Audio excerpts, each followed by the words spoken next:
welcome to AEF TV in association with Enchilati. I'm joined now by Chris Antonoploulos, who's the Chief Executive Officer at Lekela Power. Welcome, Chris. Nice to see you. Adam. Nice to see you again. Good to see you. You're one of those people where this is starting to be a regular annual meeting. We must change that pattern. So last year we met at AEF in Dubai. You were talking to me about a project that you'd just done in South Africa with project, and we were talking a little bit about the work you were doing in Egypt and so on.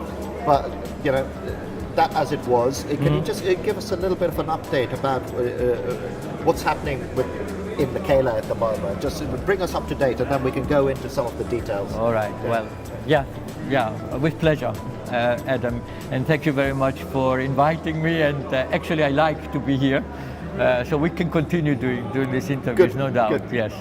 A lot has happened since the last AEF in Dubai with Lekela. At that time, Lekela was only about 2-3 months old. We had just been having our first projects in South Africa. In the meantime, over the last 12 months, quite a few developments have happened. Lekela has grown now to over 1,300 megawatts overall. Projects that we have secured. Out of those, 360 megawatts are in either construction or operation. The rest of it is in a very advanced stage of development, and 5 of those projects we intend actually to financially close this year. And the power source of all those projects, are we?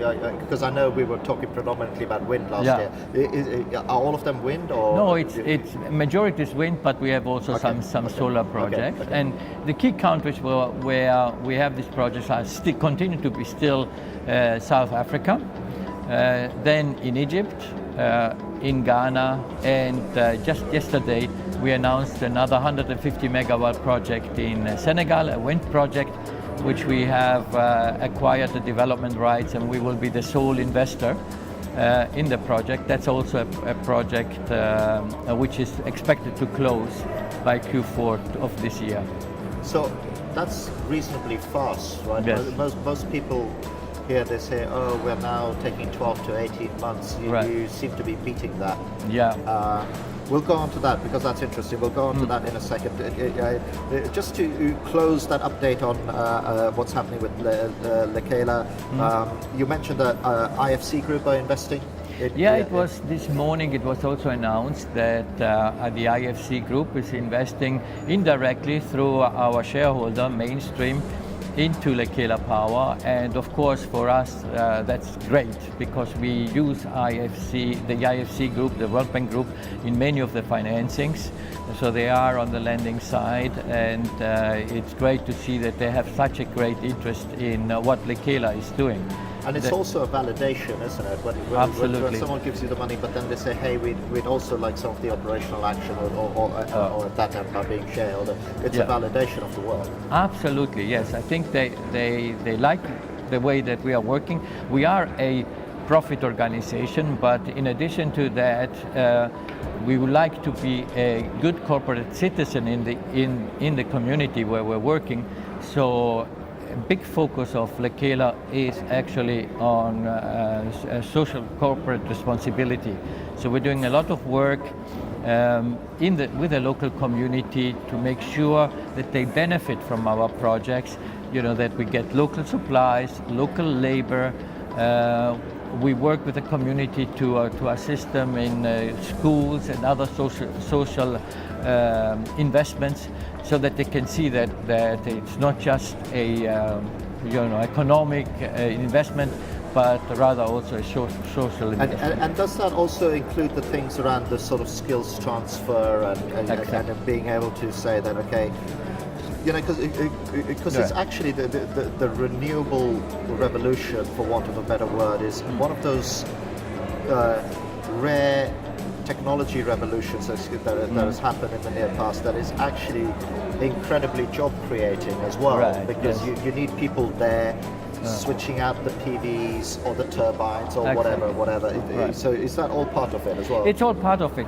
I think the beauty about these projects is that they can create a lot of local labor force. So, for instance, on the project Newport in South Africa, which we just completed, and it's our first project that is in operation. Actually, commercial operation date is next month.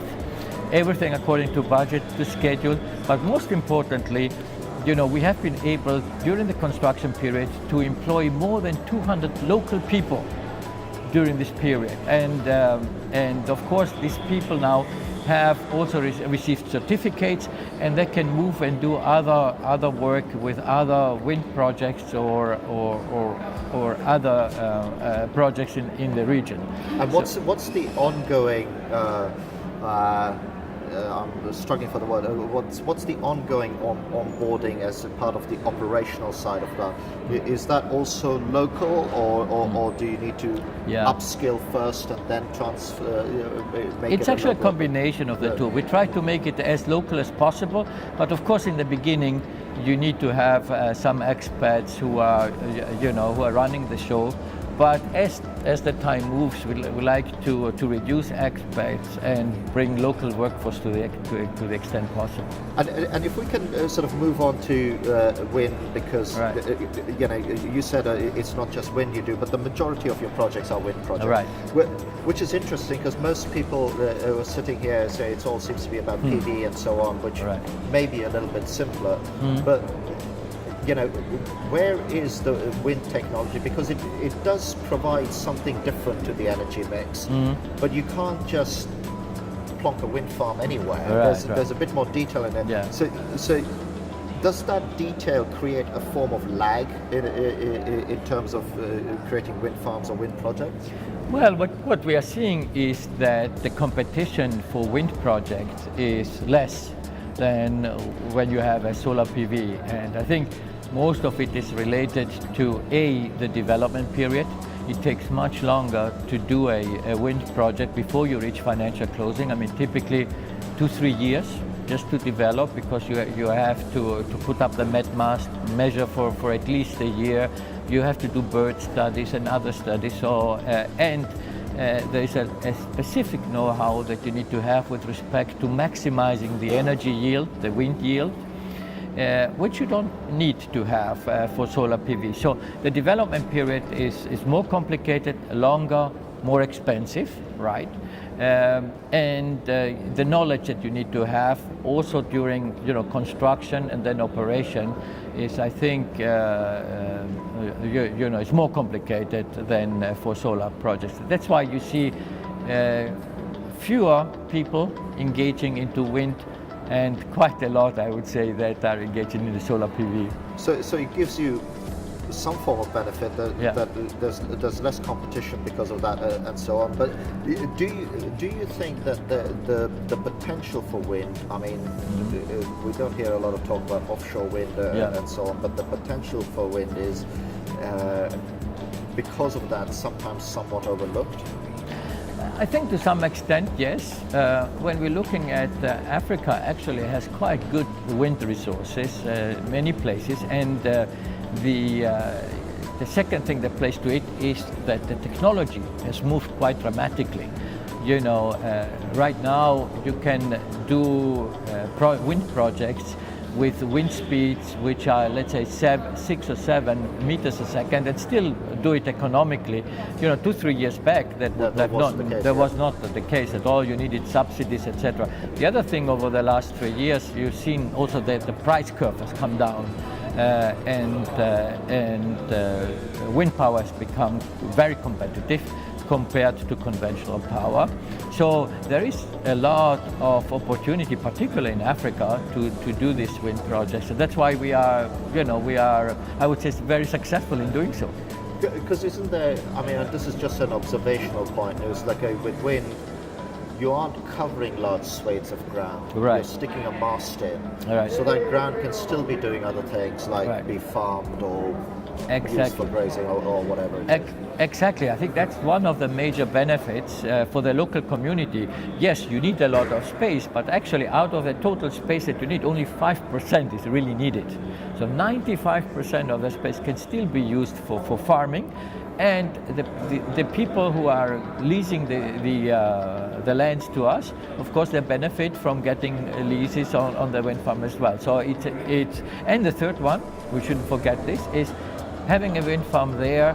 We're building roads, we're building the infrastructure there. So for the farmers, it gets also much better. We're helping them sometimes, also, let's say, with water management there and other items. So actually the grounds that they're working on, despite the fact that they're maybe losing 5%, the value that they're getting is much, much higher than that.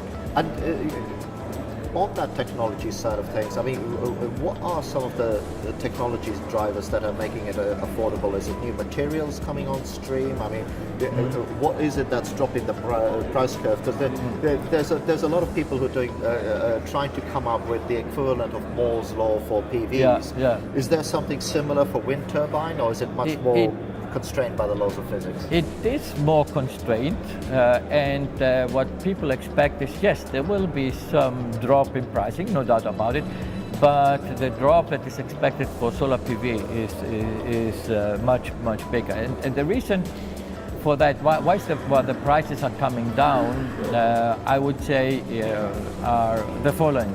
First of all, economies of scale.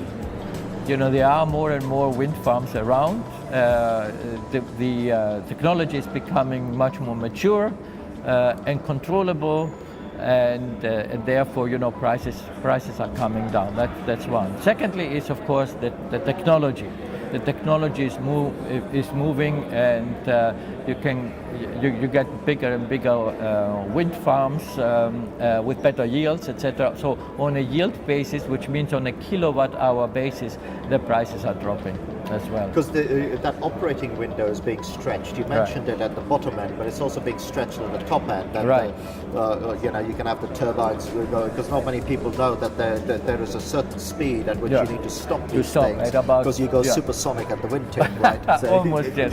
Yeah, that's right. At about 35 meters a second latest, there you have to stop it. Yes, that's right. So there's a window where you generate. Exactly right. Yes. And so, kind of as we're coming to the end of our time here, it's just like going, where next for Lekela? You were almost a new entrant. You've got a lot of capacity now on the ground. You're breaking ground.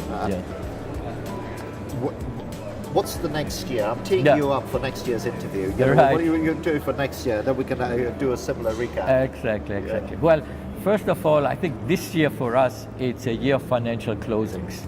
Last year was really bringing the projects in, securing them, finalizing agreements. This year, we will have, hopefully, we will have about 5 financial closings. So 5 financial closes this year. That's right.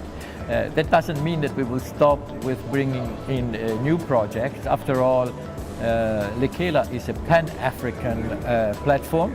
That means that we are looking also at other countries beyond the 4 countries that we were talking about. We are looking both solar PV and wind. So we do expect that, hopefully by next year when we meet, that we will have secured about 2 gigawatts worth. Definitely, what plays for it is there is a drive by the African countries to really move into renewable power. Renewable power currently is maybe 3, 4, 5% of the total project mix, but by 2020, most of the countries in Africa are looking at the energy mix which contains at least some 20% renewable well, energy. It's the only way to give access to power Exactly. at that speed. Exactly anyway, right. So that means for us, of course, a lot of opportunity there, and clearly, I think we're quite well established to take advantage of that. And final question, Chris. Any sort of hot clusters like countries that are really ready and you're focusing on? Are there any sort of hotspots? Yeah, I mean, typically what we do is when we have a project in a certain country, that's for us not the last project. It's the first, but then we build on the experience. So clearly the 4 countries where we already engaged: South Africa, Egypt, Ghana, Senegal. Clearly we are looking there for further opportunities. But at the same time, we are seeing that the other countries are also learning from this experience of these countries. And there are a lot of opportunities in other places which are coming up pretty much across the continent, I would say. So we will not be short of business. I don't think so. Good. Well, that makes your job easier. It makes everybody's job easier. Right. Chris, thank you ever so much for joining us, making the time to be here. And thank you as well for watching. Thank you very much, Adam. Thank you. All right. Thanks, Chris. Thanks.